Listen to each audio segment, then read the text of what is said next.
Assalamualaikum warahmatullahi wabarakatuh. Innal hamdalillah nahmaduhu wa nasta'inuhu wa nastaghfiruh wa na'udzu billahi min shururi anfusina wa sayyiati a'malina. Man yahdihillahu fala mudilla lahu wa man yudlil fala hadiya lahu. Asyhadu an la ilaha illallah wahdahu la syarika lahu wa asyhadu anna Muhammadan abduhu wa rasuluhu la nabiyya wa la rasula ba'dah. Qala rabbul alamin ya ayyuhalladzina amanu ittaqullaha haqqa tuqatih wa la tamutunna illa wa antum muslimun.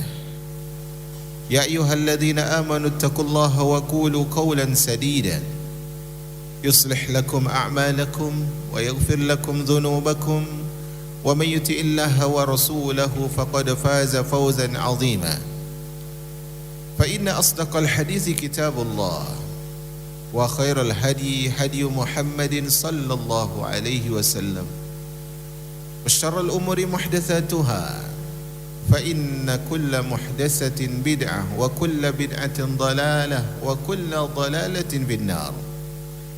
معاشر المسلمات dan jamaah yang dirahmati oleh Allah Rabbul Alamin, kembali kita memuji Allah Azza wa Jal, menyanjungnya dengan setinggi-tingginya. Dia Allah yang memberikan kepada kita nikmat begitu banyak dan kita tidak bisa memungkiri hal itu.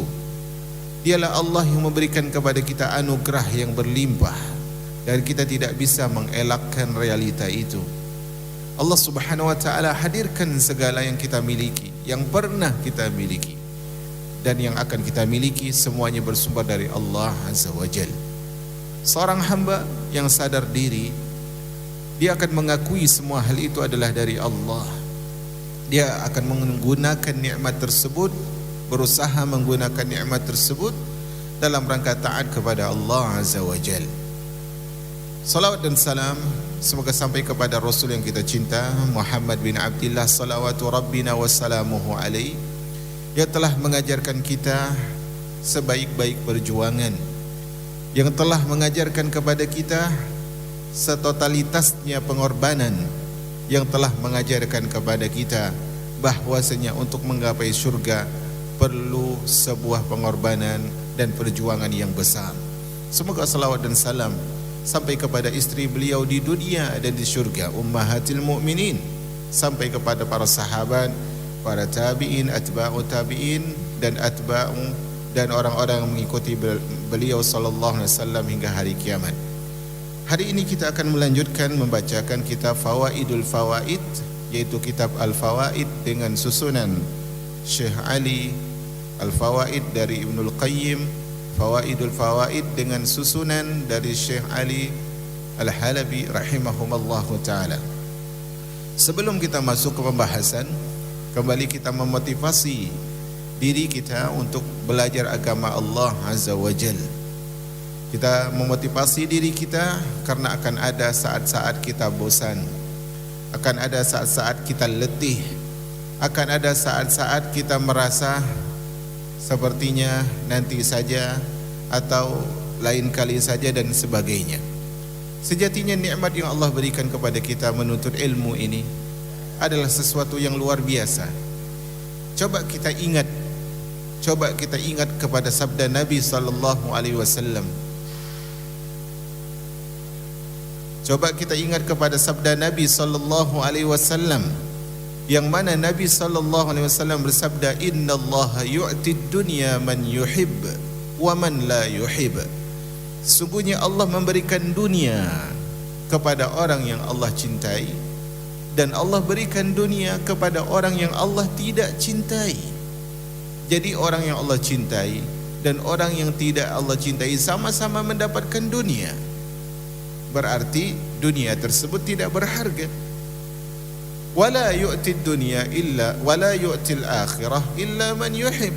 Dan tidaklah Allah berikan kebaikan akhirat, jalan menuju akhirat, kecuali kepada orang yang Allah cintai. Karena itu indikasi semoga hadirnya kita di majelis ilmu ini adalah indikasi bahwa Allah Subhanahu wa taala menginginkan kebaikan untuk kita. Bukankah kita selalu mengingat dan sering mendengar sabda Nabi sallallahu alaihi wasallam. Kata Nabi sallallahu, "Man yuridillahu bihi khairan yufaqihu fid din."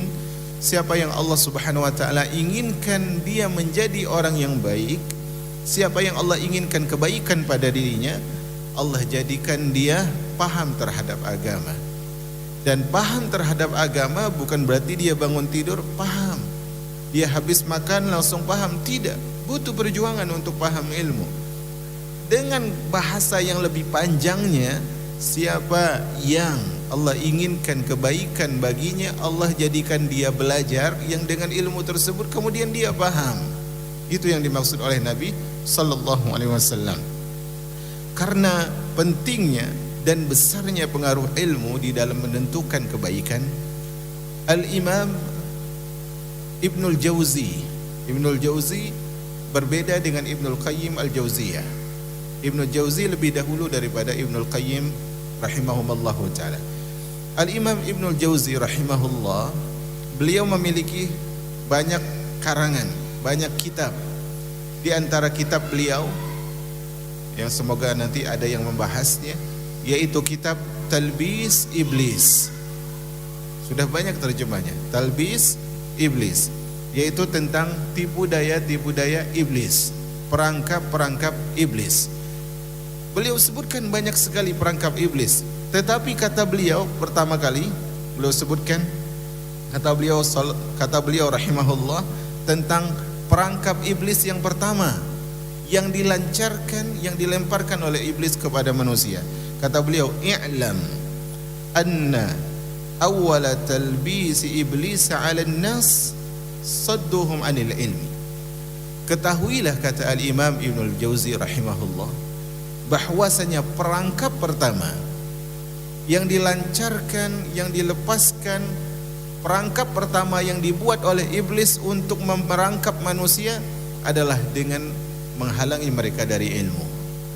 Pertama kali, perangkap pertama kali yang dilakukan, yang dibuat oleh iblis untuk menghadang kebaikan dari manusia, dihalangi mereka dari majelis ilmu. Apa kata beliau? "Li'annal ilma nurun fa idza atfa'a masabihahum khabbatahum fi dhalami kaifa yasha." Karena ilmu, kata beliau, adalah cahaya. Ilmu adalah lentera, adalah penerang. Apabila syaitan sudah berhasil memadamkan penerang, lampu, lentera seorang hamba, yaitu menghalangi dia dari ilmu, berarti memadamkan lampunya, memadamkan cahayanya. Apabila syaitan berhasil, iblis sudah berhasil memadamkan cahaya seorang hamba, maka dia akan membolak-balikan seorang hamba itu di dalam kegelapan sesuai dengan kehendaknya. Karena itu apa? Banyak orang yang melakukan zikir, di saat itu juga dia berdosa, karena zikirnya tidak sesuai dengan ilmu yang diajarkan oleh Rasul. Banyak orang yang berhaji, tapi di haji tersebut dia melakukan dosa. Kenapa? Ilmu dia dihalangi oleh syaitan, dia tidak memiliki ilmu, sehingga dalam ibadah pun dia berdosa. Maka di sini jemaah yang dirahmati oleh Allah, iblis alaihi la'natullah, syaitanur rajim, berusaha untuk memalingkan manusia dengan upaya apapun. Karena itu disebutkan di salah satu kisah yang unik, kisah yang aneh tetapi nyata, disebutkan oleh Syekhul Islam Ibn Taimiyah rahimahullah, bahwasanya ini salah satu bentuk permainan syaitan kepada manusia. Syekhul Islam Ibn Taimiyah menyebutkan, dahulu, kata Syekhul Islam Ibn Taimiyah, ada seseorang yang setiap harinya dia belajar. Setiap hari dia belajar bersama syekh. Terlebih sore hari pelajaran itu dimulai, dia hadir.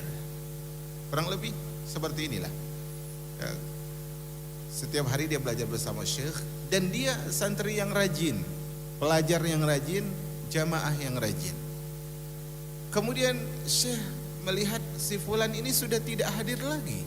Hari pertama enggak hadir, hari berikutnya enggak hadir.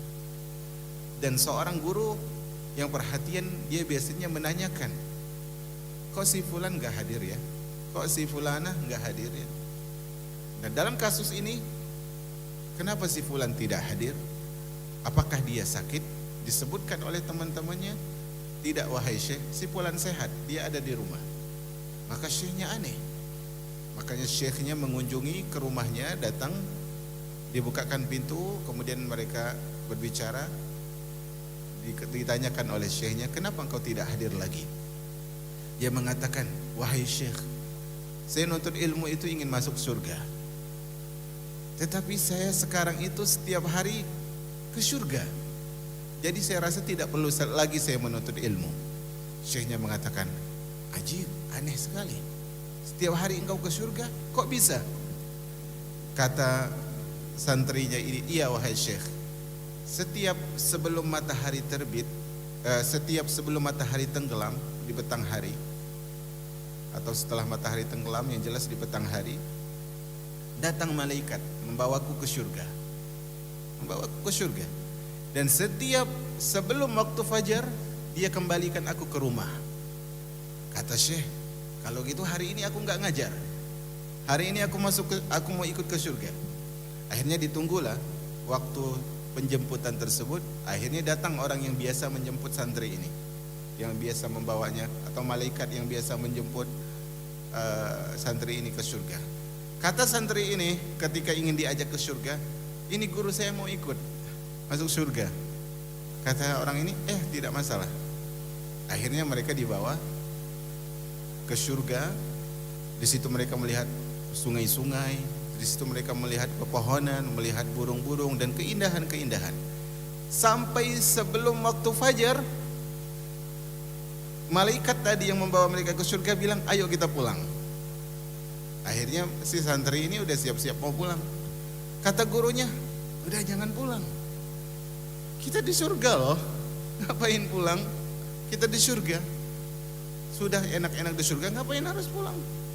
Akhirnya dipaksa, kita pulang, ini waktunya pulang, kata malaikat tadi itu. Akhirnya setelah komunikasi, akhirnya muridnya ikut syekhnya, iya kami nggak mau pulang. Akhirnya malaikatnya marah, akhirnya malaikatnya pulang sendiri. Ternyata setelah azan subuh, ternyata mereka tempatnya di mana? Di tempat pembuangan sampah di kota Baghdad. Subhanallah. Makanya syekhnya katakan kepada santrinya ini, itu adalah syaitan yang mempermainkan dirimu. Subhanallah. Segitunya jamaah yang dirahmati oleh Allah Azza wa Jalla. Bahkan Syekhul Islam Ibn Taimiyah sendiri punya kisah. Kalau kita lihat sejarah, Syekhul Islam Ibn Taimiyah rahimahullah, itu beliau dipenjara oleh salah seorang pemerintah di zaman beliau. Dipenjara karena tuduhan orang-orang yang benci kepada beliau. Di saat beliau dipenjara, di waktu yang sama terdengar kabar dari banyak orang bahwasanya Syekhul Islam Ibn Taimiyah sedang mengajar di sebuah masjid di kampung ini. Dan berita itu sampai kepada seorang raja, kepada raja ini. Dia berpikir mungkin ada pegawaiku yang berkhianat, sehingga dilepaskannya Syekhul Islam Ibn Taimiyah. Akhirnya raja ini datang ke penjara. Dia dapatkan Syekhul Islam Ibn Taimiyah ada. Maka ditanya, apakah engkau kemarin mengajar? Tidak, aku di sini. Apakah kemarin engkau keluar? Tidak, aku di sini. Kau memenjarakan aku di sini. Tapi manusia bilang bahwasanya engkau kemarin mengajar, bahwasanya Syekhul Islam Ibn Taimiyah mengajar di masjid ini, di kampung ini. Apa kata Syekhul Islam Ibn Taimiyah? Itu mungkin jin yang dulu hadir di majelisku, kemudian dia paham, kemudian dia menyerupakan dirinya seperti diriku dan mengajar manusia. Kata Syekhul Islam, mungkin itu jin. Kata raja ini, kenapa engkau katakan bukan malaikat saja? Kan dia ngajar, kan dia ngajarkan manusia, kenapa tidak disebut malaikat? Kata Syekhul Islam, malaikat tidak mungkin berbohong. Subhanallah. Segitunya jin atau syaitan berusaha untuk mempermainkan manusia. Karena itu jamaah yang dirahmati oleh Allah Azza wa Jal, kesempatan menuntut ilmu baik bagi yang muda maupun yang sudah masuki usia di angka 3, 4 atau di atasnya, Menuntut ilmu adalah kewajiban yang paling penting sebelum segala kewajiban. Tak mungkin kita bisa mentauhidkan Allah kecuali dengan ilmu. Tak mungkin kita bisa salat yang benar kecuali dengan ilmu. Semoga Allah Subhanahu wa taala memberikan kepada kita kebaikan, dan kebaikan itu bermula dari kita menjaga cahaya menuntut ilmu kita. Selama kalau kita sudah mulai tidak mau caskan lagi lentera kita ini, isi minyaknya lagi, tidak mau ngecas lagi lampunya, khawatirnya redup, kemudian padam, dan akhirnya terombang-ambing kita oleh syaitanir rajim. Hari ini kita membaca pada pembahasan yang ke-9, masih dalam bab tauhid. Hari ini kita masuk dalam pembahasan manfaat tauhid di dunia dan di akhirat. Manfaat atau faedah tauhid di dunia dan di akhirat. Jamaah yang dirahmati oleh Allah Azza wa Jal, seorang yang minimal dia membaca surah Az-Zariyat ayat 46 atau 56, dia minimal kalau dia tadabbur itu, dia akan mengetahui betapa pentingnya tauhid. Ketika Allah Subhanahu wa taala mengatakan, tidaklah aku ciptakan jin dan manusia kecuali hanya untuk beribadah kepadaku. Subhanallah. Tujuan kita diciptakan oleh Allah dan bangsa jin itu untuk ibadah. Dari situ saja berarti kita mengetahui bahwasanya Allah ciptakan kita bukan untuk agar kita mengabdi kepada selain Allah, tapi untuk kita bertauhid kepada Allah, dan urusan dunia Allah kemudian yang menanggungnya. Ma uridu minhum min rizkin wa ma uridu an yut'imun. Aku tidak minta makan, kata Allah. Aku tidak minta rezeki, aku tidak minta makan. Allah cuma minta kita apa? Beribadah kepada Allah Azza wa Jalla. Di sini beliau sebutkan tauhid bisa menjadi tempat berlindung bagi musuh-musuh Allah, sekaligus menjadi tempat berlindung bagi pembela-pembela Allah. Ini luar biasanya tauhid. Tauhid itu adalah pelindung, adalah sebab pelindung, adalah sarana untuk berlindung. Dan tauhid ini bisa melindungi orang wali Allah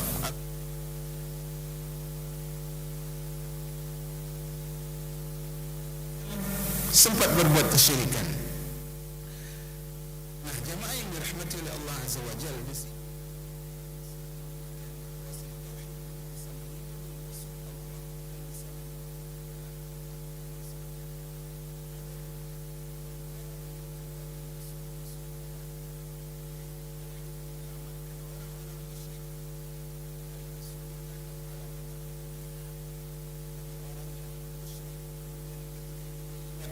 dia minta tolong sama Allah, Allah selamatkan. Tapi dalam urusan apa? Allah Subhanahu wa taala berfirman di dalam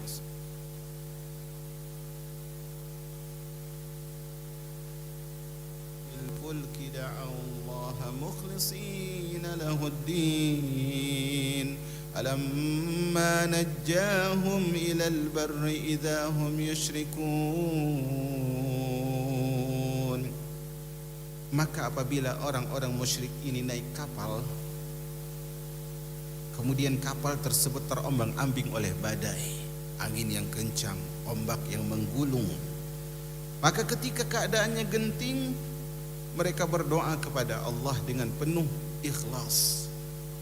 Berdoa dengan penuh ikhlas ini apa? Tauhid.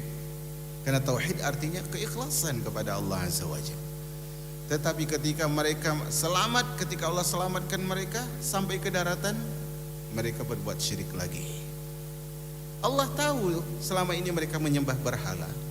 Allah melihat selama ini mereka mempersekutukan dirinya Subhanahu wa ta'ala. Tetapi ketika mereka ikhlas saat itu, walaupun nanti balik lagi, apakah Allah selamatkan tadi?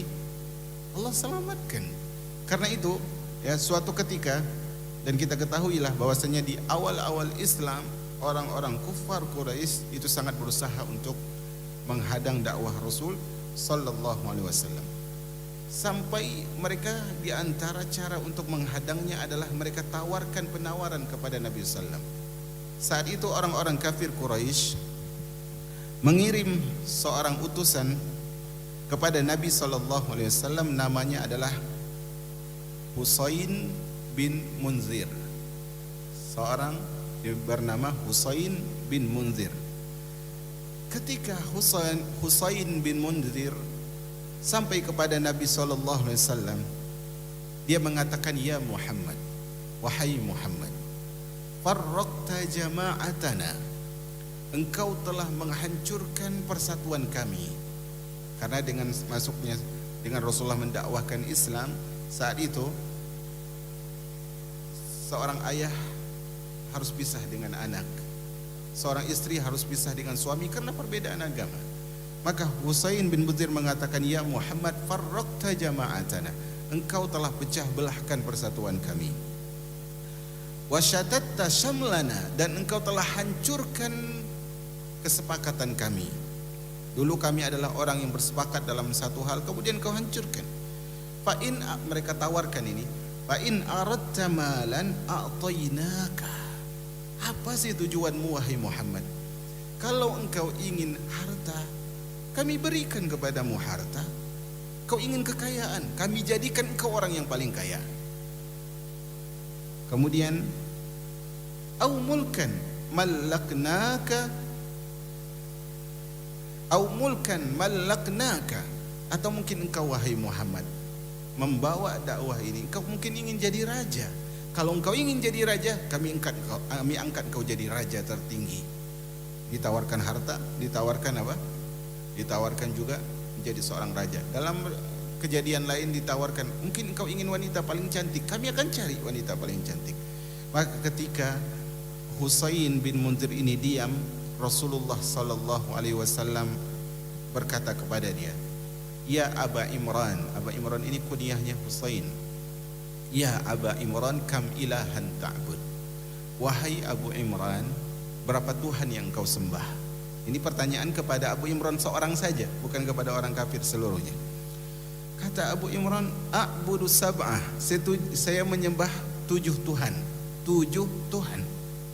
Sittatun fil ardi wa wahidan fis sama. Sittatan fil ardi wa wahidan fis sama. 6 Tuhannya ada di bumi, berhalanya. 1 Tuhannya ada di langit, maksudnya Allah. Ini dia menyembah 7 Tuhan katanya. Kemudian kata Rasulullah SAW, fa idza halakal mal man tad'u, kalau hartamu hancur, hilang, Tuhan yang mana engkau seru? Tuhan yang di langit yang 6 itu, Tuhan yang di bumi yang 6 itu, atau yang 1 di langit? Kata dia, aku menyeru berdoa kepada yang di langit. Kemudian kata Rasul, kalau ternyata hujan itu tidak turun lama, kemarau, kau berdoa kepada Tuhan yang mana? Yang di langit atau yang di bumi? Aku berdoa kepada yang di langit, kata dia. Kemudian kata Nabi sallallahu alaihi wasallam, yastajibu laka doa, apakah dia mengabulkan doamu? Kata Nabi kata Husain bin Munzir, iya, dia kabulkan doaku. Maka di sini jamaah yang dirahmati oleh Allah Azza wa Jalla, ketahuilah bahwasanya mereka tahu yang menyelamatkan mereka, yang memberikan ijabah doa mereka adalah siapa? Allah Azza wa Jalla. Karena itu ketika seseorang, ya, kalau kita lihat kehidupan orang-orang Quraisy, tidaklah yang menghalangi mereka dari mengesahkan Allah Azza wa Jalla melainkan karena takut dicela oleh manusia. Karena itu agar kita berani dicela oleh manusia selama kita dalam kebaikan adalah tingkatkan tauhid. In lam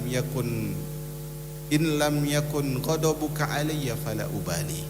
Kata Rasul, ya Allah, kalau engkau tidak marah kepadaku, itu bukan problem apa-apa.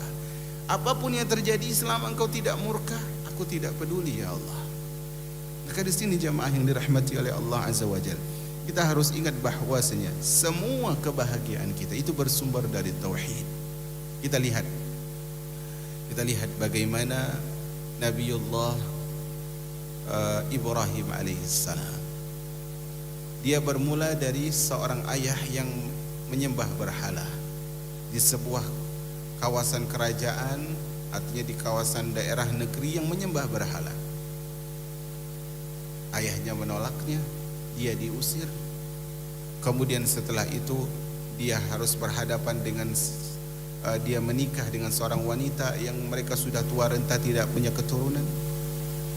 Kemudian setelah itu mereka safar ke Mesir, istrinya digoda oleh raja, sampai akhirnya nanti ujung-ujungnya diberikan hadiah itu Hajar kepada Ibrahim.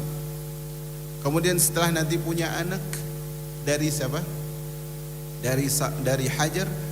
Anak ini disuruhkan untuk diasingkan di padang pasir, tidak ada mata air, tidak ada orang, tidak ada tumbuhan. Kemudian setelah anak ini sudah mulai belia, disuruh untuk disembelih. Belum lagi kisah pembakaran Ibrahim alaihissalam. Maka kenapa dia begitu berhasil? Dia mengatakan kenapa Ibrahim begitu berhasil dalam semua kasusnya? Allah mengatakan tentang Ibrahim adalah hanifan muslimah. Dia seorang yang lurus akidahnya dan dia menyerahkan diri seutuhnya kepada Allah Azza wa Jalla. Maka dengan tauhid pun orang kafir diselamatkan oleh Allah Azza wa Jalla. Ketika orang kafir diselamatkan, mungkin muncul pertanyaan, kok bisa? Iya, diselamatkan, tapi hanya dalam urusan dunia saja.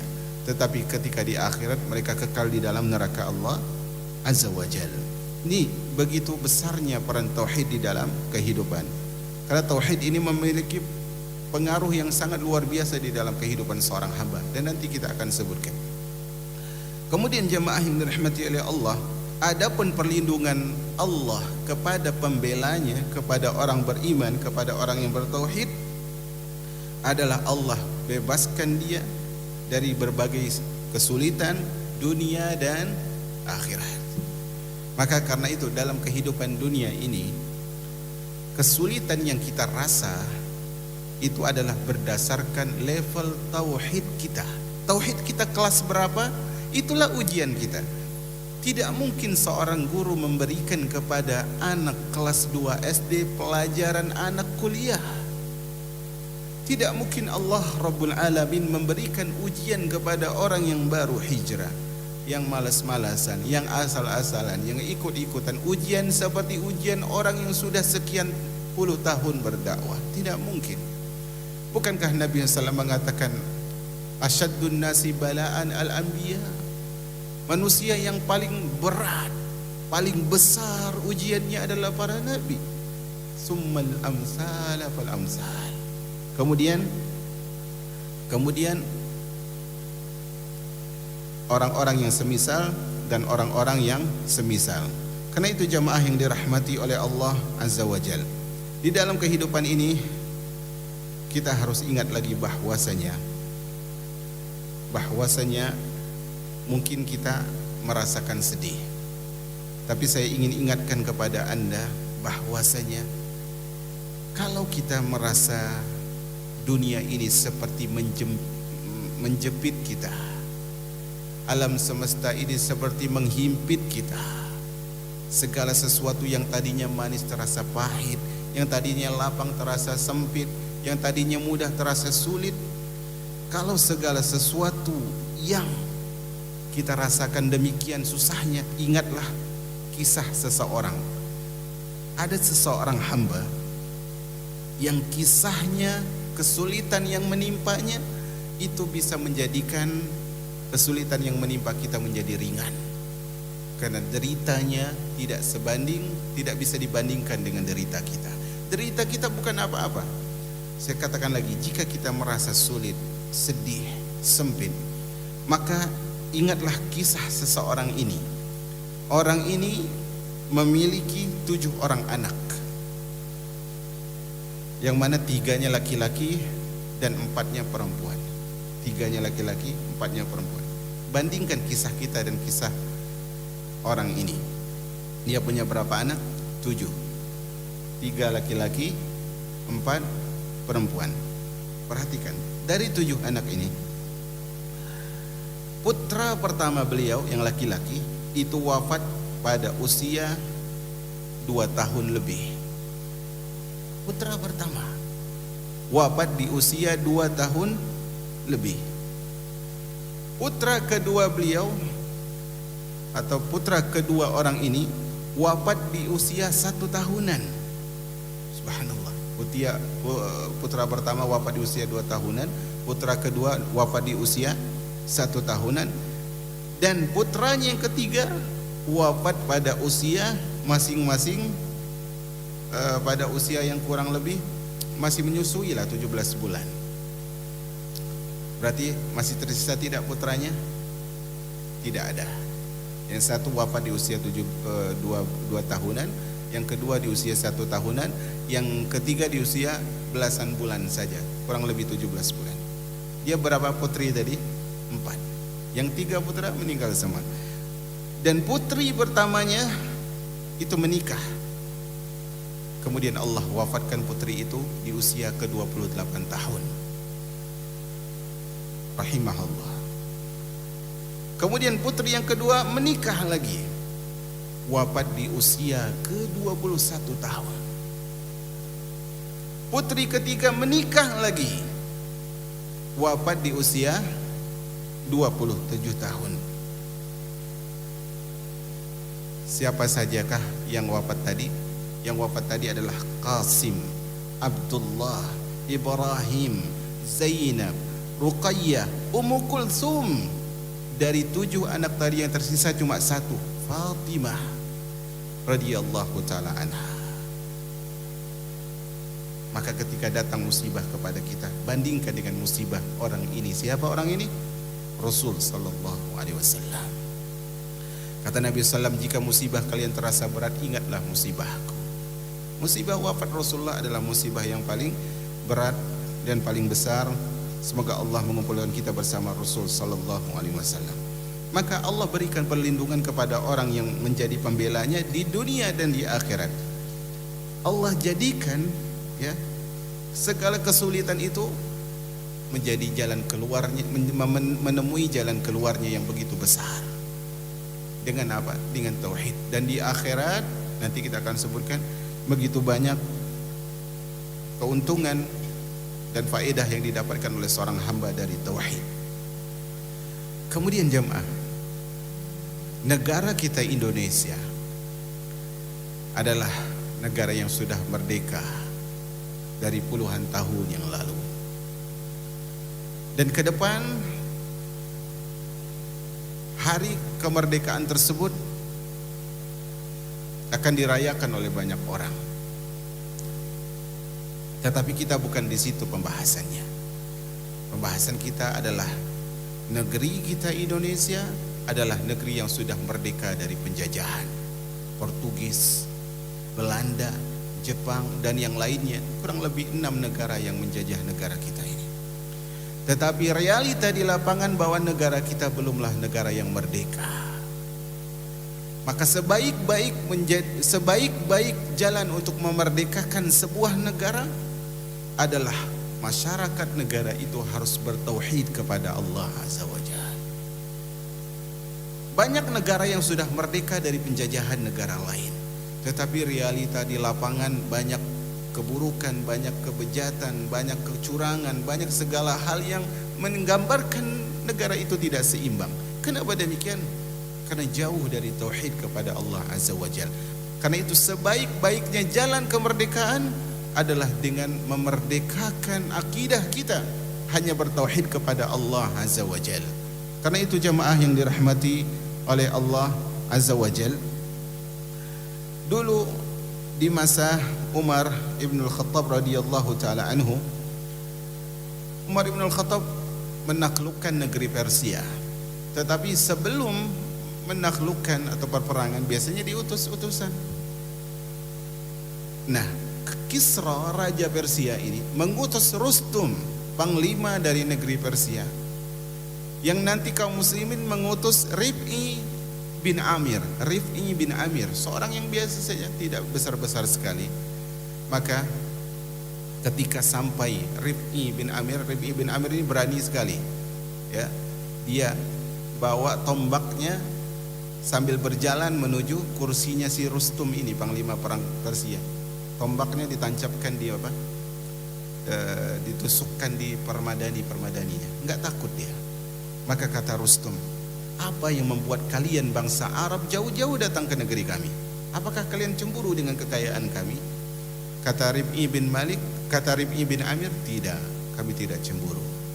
Tetapi kami datang ke negeri kalian adalah untuk mengeluarkan kalian dari menyembah hamba kepada penyembahan Tuhannya hamba, dari menyembah kepada selain Allah menuju menyembahnya kepada Allah, dari kezaliman agama-agama lain menuju keadilan Islam, dan dari sempitnya dunia menuju ke lapangan dunia dan akhirat.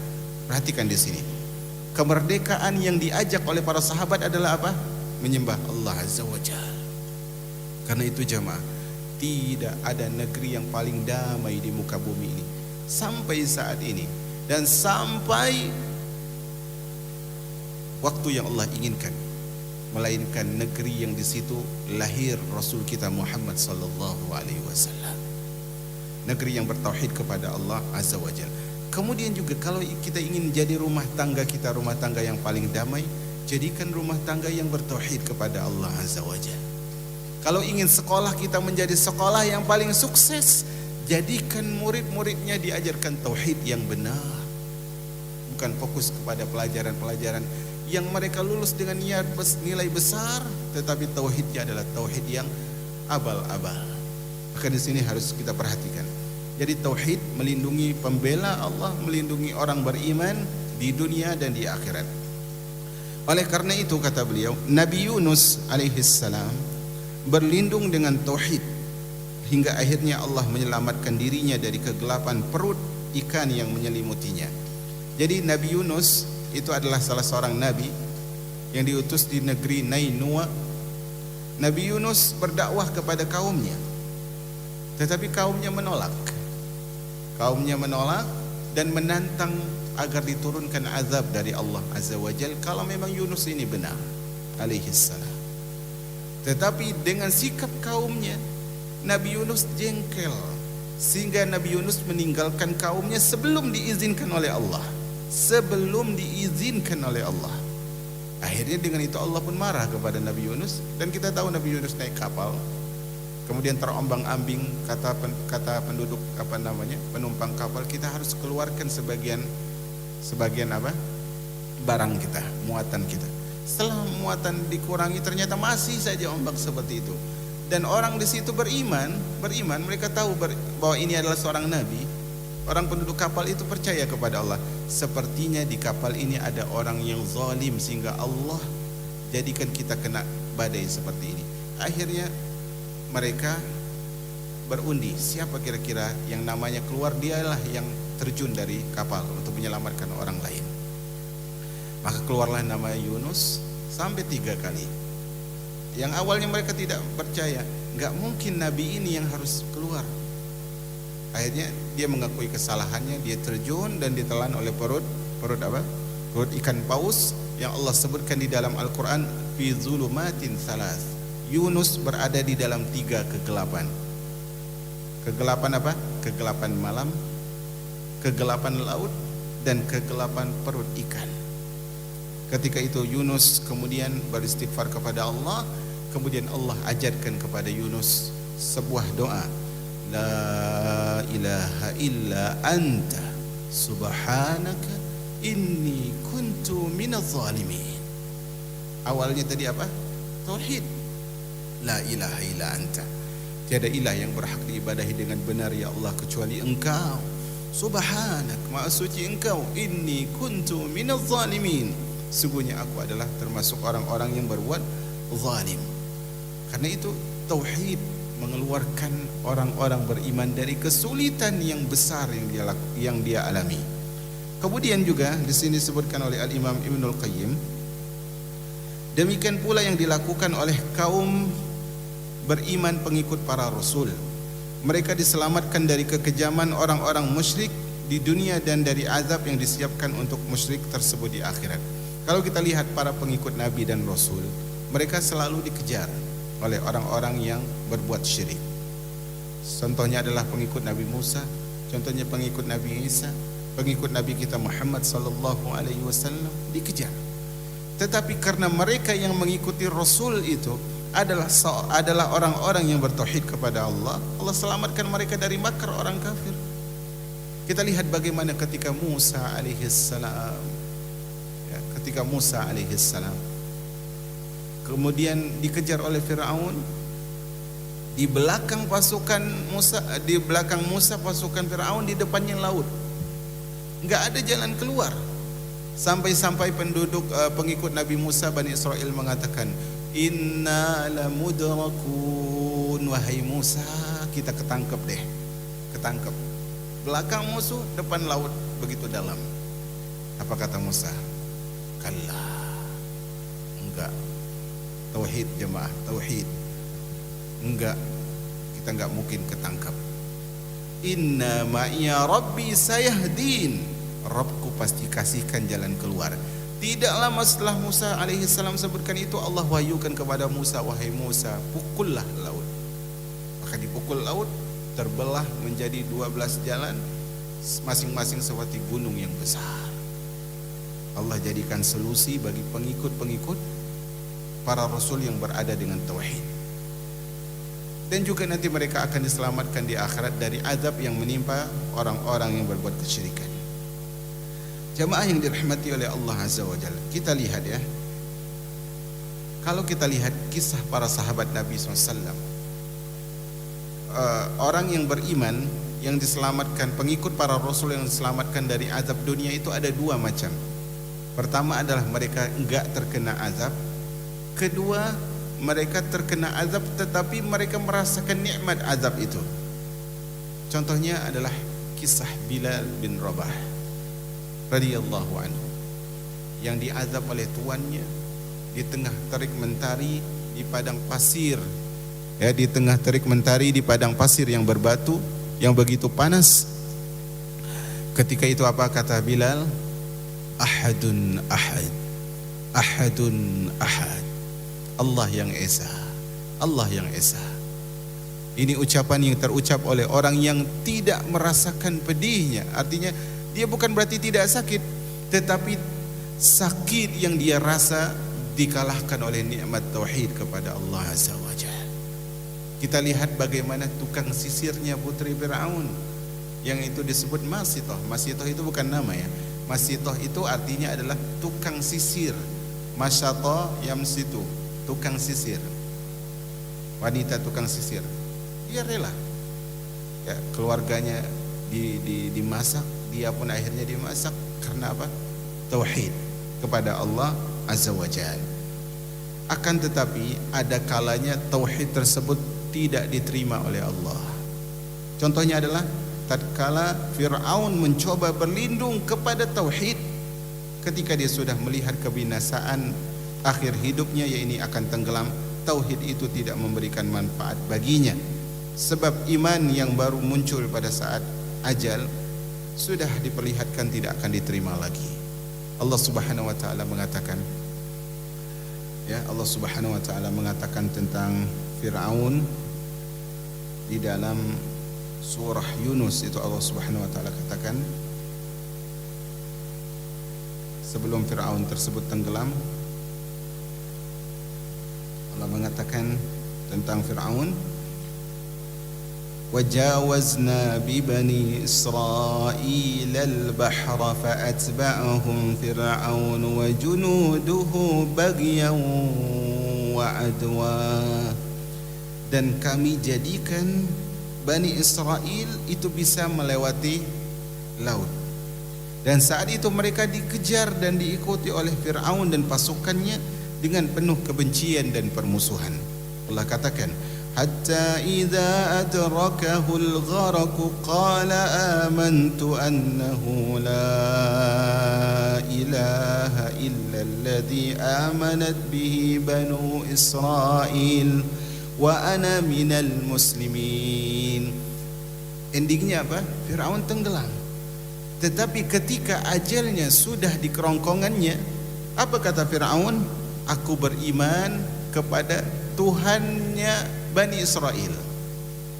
Sebagian para ulama menyebutkan apa?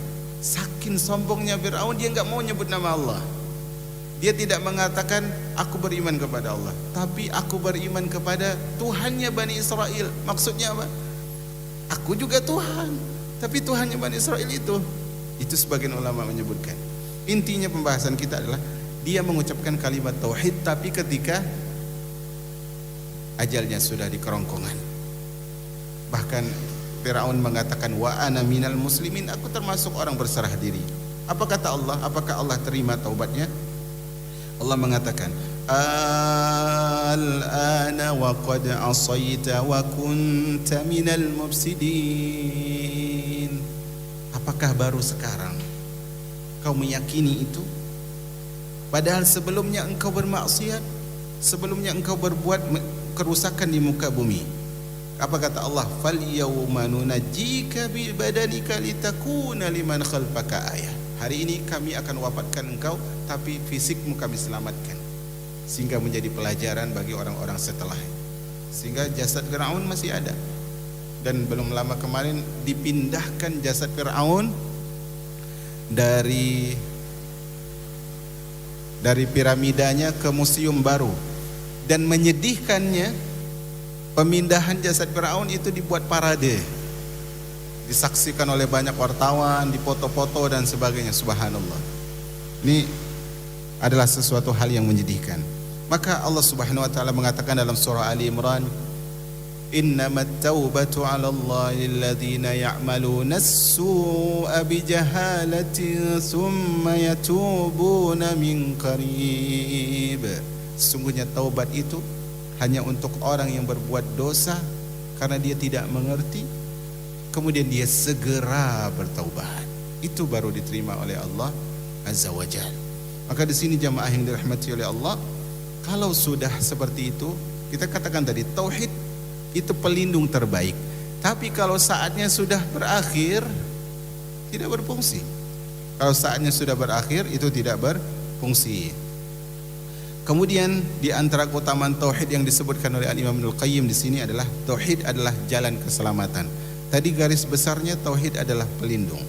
Ini garis besarnya tauhid adalah jalan keselamatan. Kata Al-Imam Ibnul Qayyim, demikianlah sunnatullah yang ditetapkan bagi para hambanya. Tidak ada senjata yang lebih ampuh untuk menolak kesulitan di dunia selain dari tauhid. Ini garis besar. Tidak ada senjata terbaik, tidak ada senjata yang paling ampuh untuk menolak kesulitan kecuali tauhid. Kecuali tauhid. Nanti kita akan sebutkan lagi doanya yang kemarin sempat saya bawakan, yang diajarkan oleh Rasul sallallahu alaihi wasallam. Jadi di sini kita sudah dapat rumusnya ya. Karena itu saya katakan buku Al-Imam Ibnul Qayyim luar biasa. Apalagi kata-kata beliau sangat indah. Tidak ada senjata yang lebih ampuh menolak kesulitan di dunia ini selain tauhid. Kenapa? Salah satunya saja, semua kesulitan yang menimpa kita, kita ingat kepada firman Allah, qul la yusibana illa ma kataballahu lana huwa maulana. Katakanlah, tidak akan ada sesuatu pun yang menimpa kami kecuali yang telah ditetapkan oleh Allah. Karena itu Allah mengatakan, likai la ta'sau ala ma fatakum wa la tafrahu bima atakum. Semua yang terjadi itu, kata Allah, agar kalian tidak bersedih terhadap apa yang luput dan tidak over happy, tidak berlebihan dalam bahagia ketika kalian mendapatkan sesuatu. Maksudnya apa? Ada orang terkadang melamar seseorang kemudian ditolak, dia sedih. Itu kan gara-gara kamu kemarin nemenin saya, akhirnya kamu yang diterima, saya yang ditolak. Coba saya nggak bawa kamu. Ya akhi, Anda ditolak itu takdir Allah. Seorang melamar kerja, ternyata dia tidak diterima, temannya diterima. Dia bilang, andai aku nggak bawa temanku saat itu. Allah sudah takdirkan sesuatu yang luput tidak mungkin datang kepada kita. Apakah kita harus bersedih terhadap sesuatu yang tidak ditakdirkan untuk kita? Ini tauhid. Tidak ada senjata terbaik untuk menolak kesulitan, kesedihan kecuali tauhid. Karena itu di musim pandemi ini mengajarkan kepada kita bahwasanya banyak ternyata manusia di muka bumi yang lemah tauhidnya, dan kita di antaranya.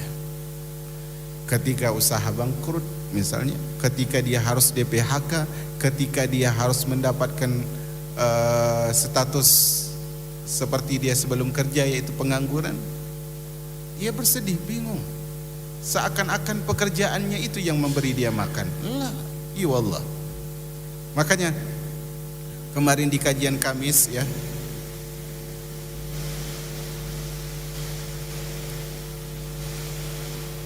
di kajian Kamis saya sebutkan ketika membahas hadis yang ke-49 dari kitabnya Ibnu Rajab dan Imam Nawawi, Umar bin Khattab menyebutkan, kata Umar bin Khattab, antara seorang hamba dengan rizkinya itu ada hijab. Misalnya ini rizki, ini hamba, ada hijab, pembatas yang membuat mereka belum bertemu. Kata Umar bin Khattab, kalau seorang hamba itu qanaah, jiwanya merasa ridho dengan apapun yang Allah berikan, rizkinya yang hadir, nggak perlu dia membuka hijab, rizkinya yang hadir. Tapi kalau dia itu tamak, tidak bersyukur, maka otomatis dia akan melanggar apa? Hijabnya, dan dia tidak mendapatkan rezeki yang lebih kecuali secuil yang Allah takdirkan untuknya. Maka pegang ucapan Ibnul Qayyim, tidak ada senjata yang lebih ampuh untuk menolak kesulitan, kesedihan, kegundah gulanaan kecuali tauhid kepada Allah Azza wa Jalla. Makanya kita katakan, terkadang kita bingung kepada orang yang mengeluh kesedihan, tetapi kajian yang paling bosan yang dia alami kajian tauhid. Kajian tauhid bosan kali. Bahas syirik, udah tahu kita itu syirik, Ustaz. Kita udah tahu kok itu syirik. Enggak boleh nyembah kepada kuburan, enggak boleh sesajen kepada pohon. Kita tahu itu syirik. Tapi ternyata di awalnya subhanallah, di akhirnya ternyata apa? Kita tidak paham dalam hidup kita sehari-hari. Karena itu dulu ada sebuah kisah, seorang syekh bertahun-tahun ngulang kitab tauhid, diajarkan kitab tauhid.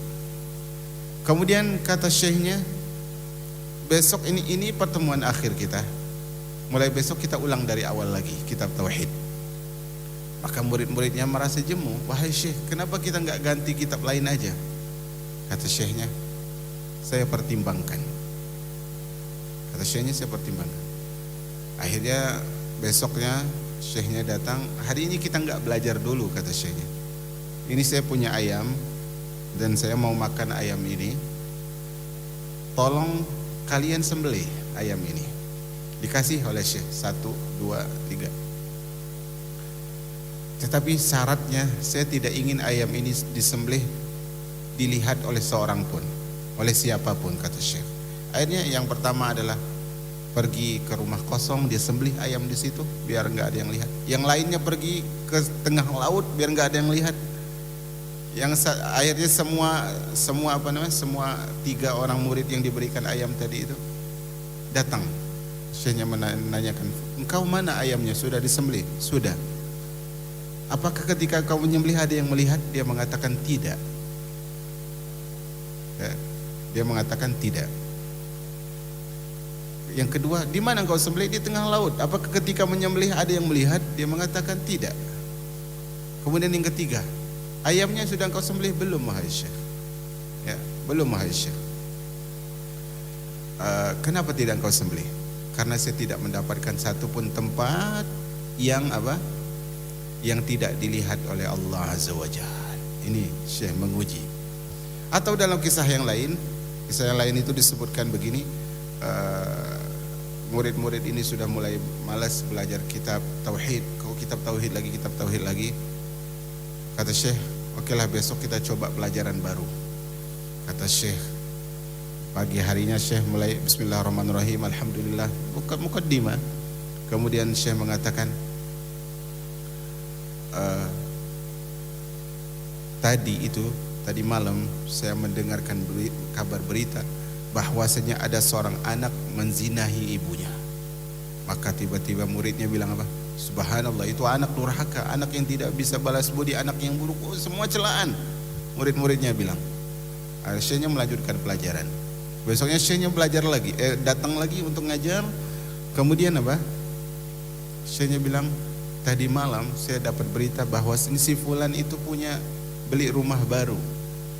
Dan sebelum rumah itu dihuni, dia gantungkan hewan atau sembelihan di depan pintunya.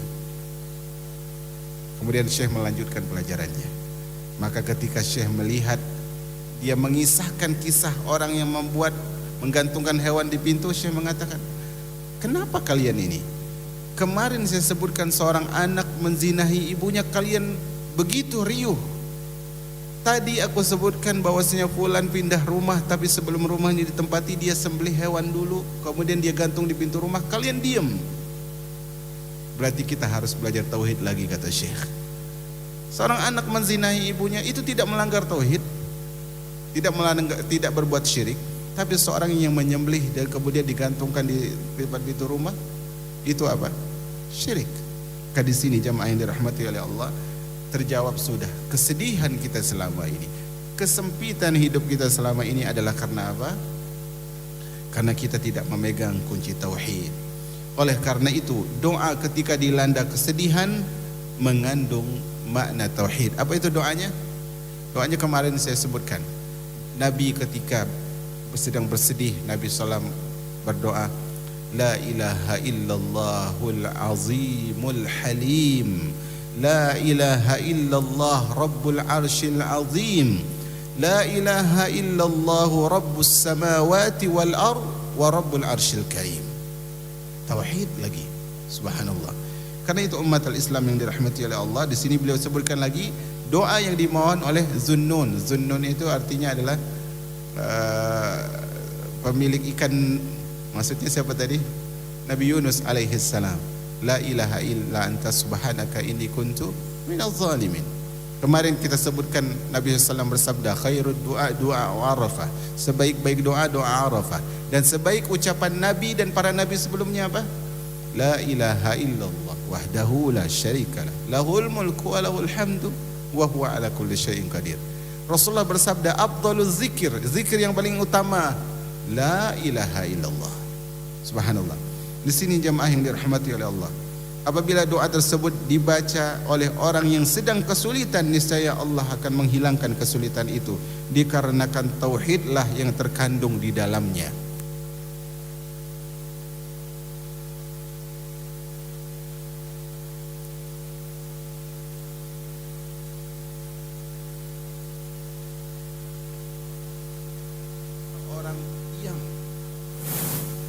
Seorang itu dia suka menolong, tetapi dia tidak mampu untuk menolong. Apakah kira-kira hati kita akan tenang? Tidak. Dia mau menolong tapi dia nggak bisa nolong. Yang kedua, kita datang kepada orang yang punya kemampuan tapi dia tidak mau nolong. Apakah hati kita tenang? Tidak juga. Yang ketiga, kita datang kepada yang punya kemampuan dan dia menolong. Kira-kira tenang atau tidak? Tenang. Dan Allah maha mampu, dan Allah maha kuasa untuk menolong. Karena itu teguhkan hati kita hanya kepada Allah Azza wa Jalla. Teguhkan hati kita hanya kepada Allah Azza wa Jalla. Dan tadi sebenarnya saya mau buat sebuah status. Saya terkadang kalau sedang duduk itu terlintas sebuah quote, sebuah kata-kata. Kadang saya langsung tulis, khawatir lupa. Tapi kadang saya lupa. Jadi ini mumpung saya ingat di sini, siapa yang mau nulis nanti silakan, dan tidak perlu ucapan itu dinisbatkan kepada saya. Kita ini hidup ini bukan soal komen manusia, tapi hidup ini tentang like-nya Allah Azza wa Jalla. Kita hidup bukan soal komennya manusia, tapi tentang like dari Allah Azza wa Jalla. Tidak penting manusia komen memuji kita. Yang penting adalah Allah like kita, suka kepada kita, itu cukup. Subhanallah. Jamaah yang dirahmati oleh Allah Azza wa Jalla. Jadi di sini perlu kita pahami tauhid. Belajarlah tauhid. Karena tauhid ini adalah dakwah para nabi dan rasul. Semua mereka diutus. Walaqad ba'atsna fi kulli ummatin an i'budullah wajtanibut taghut. Kemudian jika ada sesuatu, ini closingnya indah juga dari Imam Ibnul Qayyim. Jika ada sesuatu yang dapat menjerumuskan seorang ke dalam kesulitan besar, jadi tidak ada sesuatu yang dapat menjerumuskan seorang ke dalam kesulitan besar selain kesyirikan. Di sini ditulis kemusyrikan ya, yang tepatnya adalah kesyirikan. Tidak ada sesuatu yang dapat menjerumuskan seorang ke dalam kesulitan yang besar kecuali apa? Syirik. Jadi kenapa kita sulit? Mungkin karena ada kesyirikan. Di antara syirik apa? Riya. Di antara syirik adalah riya. Maka di sini kita perhatikan. Bahkan sebagian para ulama menyebutkan riya juga enggak diampuni oleh Allah. Sebagian para ulama menyebutkan demikian. Karena itu umat al-Islam yang dirahmati oleh Allah, keteguhan hati. Seorang mungkin dia bersedia dalam kehidupan dunia ini, tetapi yang paling pantas untuk kita bersedih adalah ketika kita kurang tauhid atau hilang tauhidnya. Itu yang paling pantas. Karena itu Nabi SAW ketika wafatnya Abu Talib, Nabi SAW bersedih sekali. Kenapa? Wafatnya Abu Talib tidak membawa la ilaha illallah. Sampai Nabi SAW mengatakan, wallahi la astaghfirannak ma lam unha. Aku akan minta ampun untukmu paman selama Allah tidak larang. Rasulullah tahu nih wafat di dalam kekufuran si Abu Talib, tapi Rasulullah ingin minta ampun selama tidak dilarang. Akhirnya Allah turunkan ayat larangan. Maka nalin nabi wal musyrikin ay maka nalin nabi wal ladzina amanu ay yastaghfiru lil musyrikin. Tak pantas seorang nabi dan orang beriman minta ampun untuk orang-orang yang berbuat syirik. Jadi semua kesulitan kita ini sebabnya apa? Syirik. Syirik kecil maupun syirik besar. Karena itu jemaah, ada orang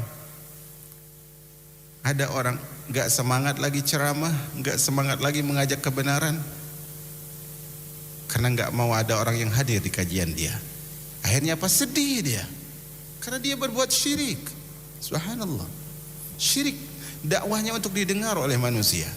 Bahkan dulu para ulama menyebutkan, dulu ada seorang hamba, seorang hamba yang kalau sholat dia di saf awal terus.